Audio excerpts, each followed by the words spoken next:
Mistake his suffering for nobility.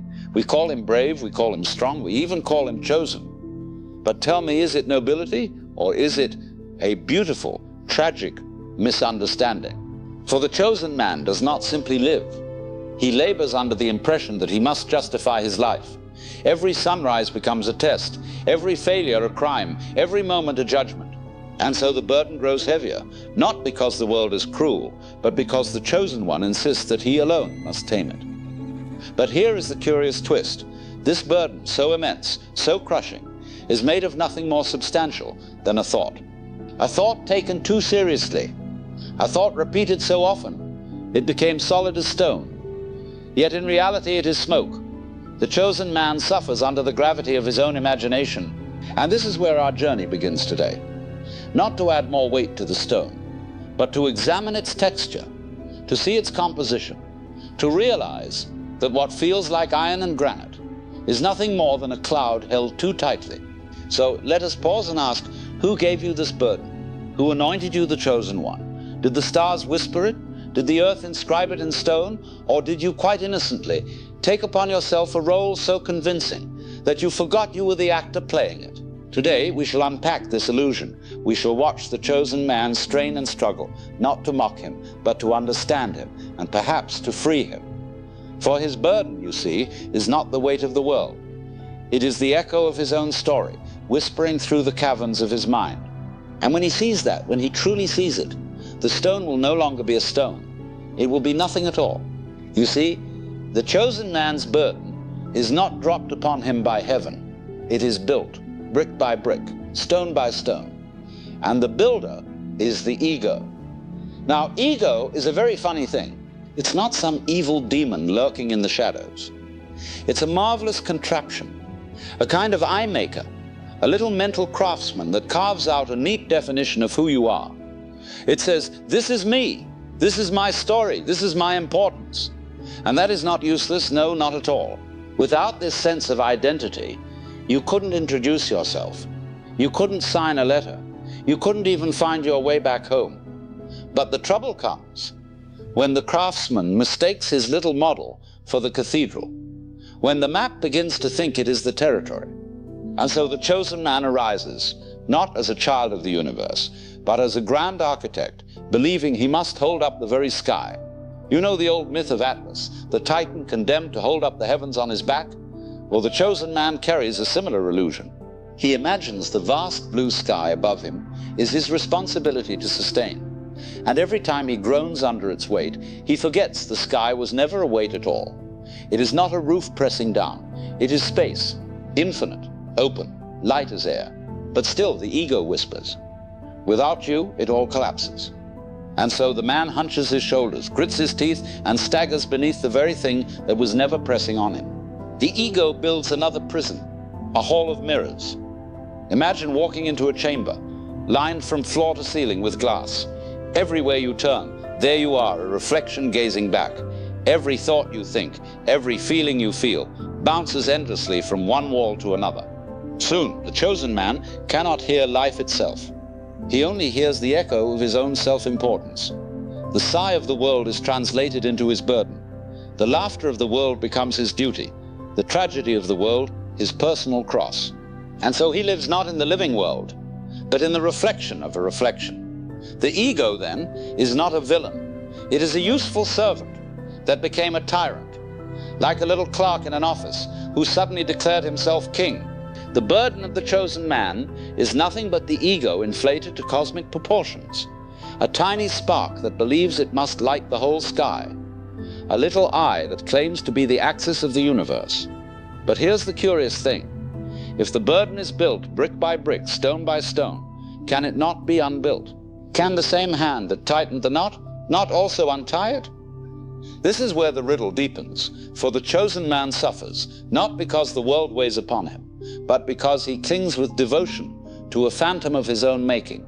And so the question arises, if the ego has constructed the burden, must the man keep worshipping it? Or may he perhaps step outside the house of mirrors and see that the sky needs no holding because it was never falling?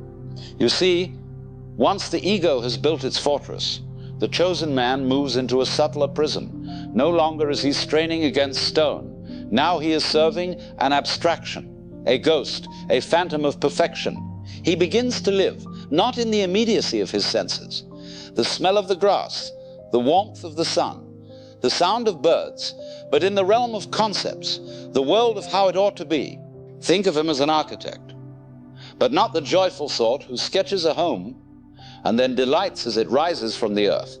No, this architect is doomed, for the blueprint he serves is not of a house that can be built, but of an impossible palace, flawless, eternal, unreachable. Every time he lays a brick in the present moment, he compares it with the perfect lines on the paper and sighs, not good enough, not yet, not quite right.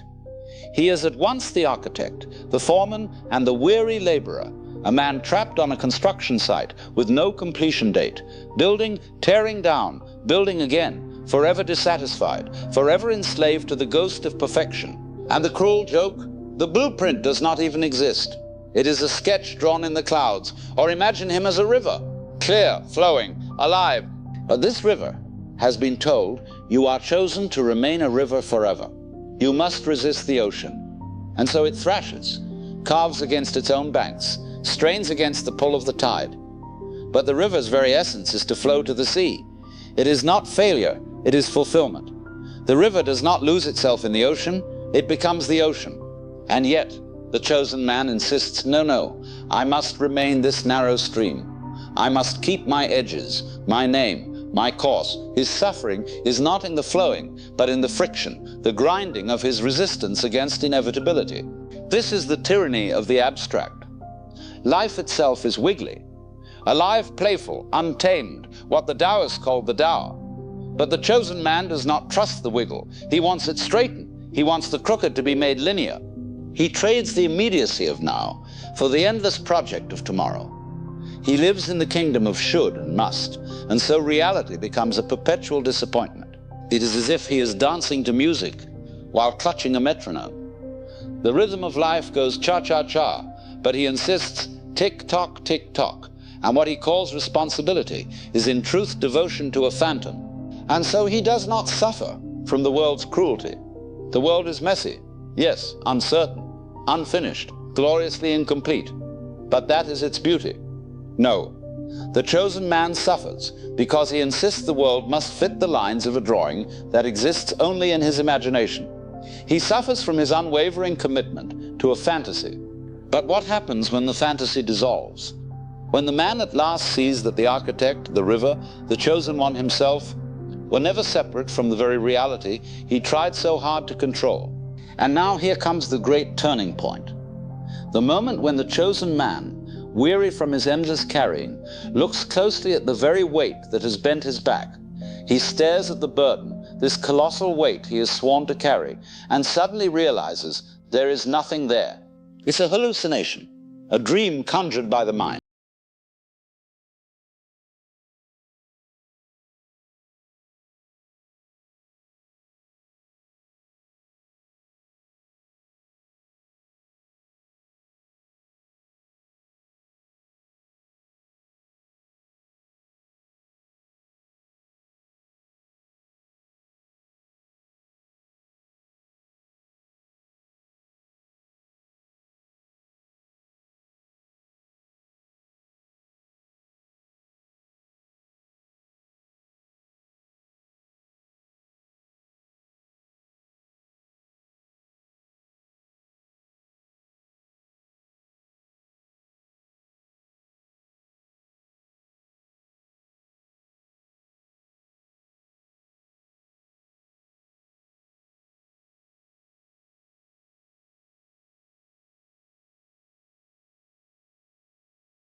Man, once bent with suffering, suddenly stands upright, not because he has grown stronger, but because he realizes there is nothing to lift. He laughs, not a bitter laugh, not a hollow laugh, but the laugh of one who has been tricked by the grandest magician of them all, himself. The universe has been playing peekaboo through your eyes, hiding itself as you, only to one day reveal, with a wink, it was me all along. So the question shifts. It is no longer, how do I carry this burden? It becomes, did I ever need to carry it at all? And when that question dissolves, so too does the suffering. You see, the funny thing is, all along, you were straining to carry something that was never really there. Like a man with his fist clenched tight, trying desperately to hold water. And of course, the harder he squeezes, the faster it slips away. But if you wish to keep the water, you must do something very strange. You must open your hand. And to open the hand feels, at first, like letting go, like losing, like weakness. Yet in truth, it is only then that you are able to hold it. So liberation is not an achievement. It is not a prize for the strongest or the reward for the most disciplined. It is the recognition that there was no burden to carry, no wheel to steer, no weight upon your shoulders. Life is not a problem to be solved. It is a dance. And the trouble with the chosen man was that he tried to dance by counting the steps. He tried to choreograph the whole thing. 1, 2, 3, 4, as if the universe were a drill sergeant keeping him in line. But life is not a march. It is music. And music doesn't ask you to calculate it, but to feel it. The moment you stop clinging to the rhythm, the moment you stop trying to outsmart the melody, you begin to move naturally, like leaves stirred by the wind, like waves rolling with the tide. That is what the Taoists call Wu Wei. Not forcing, not striving, but allowing, moving with the current rather than against it, acting without resistance. And here's the cosmic joke. The suffering of the chosen man was never imposed by the world. It was the grinding of his small self, trying to run the machinery of the universe, like a child tugging at the steering wheel of a car, not realizing the wheel was never connected in the first place. All the while, the car was driving itself. The universe was flowing on. And when he finally loosened his grip, he saw that he had never really been steering. So the end of suffering is not in victory, nor in endurance, nor in grim duty. It is in laughter. The kind of laughter that erupts when you suddenly see that. The whole weight you've been sweating under was only a phantom of your imagination. You were never carrying the world. The world was carrying you. The chosen man's suffering was the friction of his small self, straining to steer the whole vehicle. The end of suffering is the discovery that you were never at the wheel at all. And so you see, the weight was never in the stone. It was in the way you imagined yourself against it. You played your role so earnestly. The chosen one, straining, sweating, proving that you forgot it was only a role, a mask on the great face of the cosmos. To set it down, to stop pushing, is not a betrayal of your destiny. It is the very fulfillment of it. For the true success is not in dragging the stone to the summit, but in seeing at last that there was never a summit at all. You are not the burdened creature. You are the vastness in which creature and burden appear. Like waves rising and falling on the ocean, the drama of heaviness, of chosenness, of heroic struggle, all of it is but the sea playing with itself. And when you awaken to this, you find yourself lighter than air, not because you conquered the weight, but because you discovered it was never yours to bear. You are not the one carrying the universe. You are the universe, momentarily dreaming it was carrying itself. And in that realization, you laugh, for at last you are free.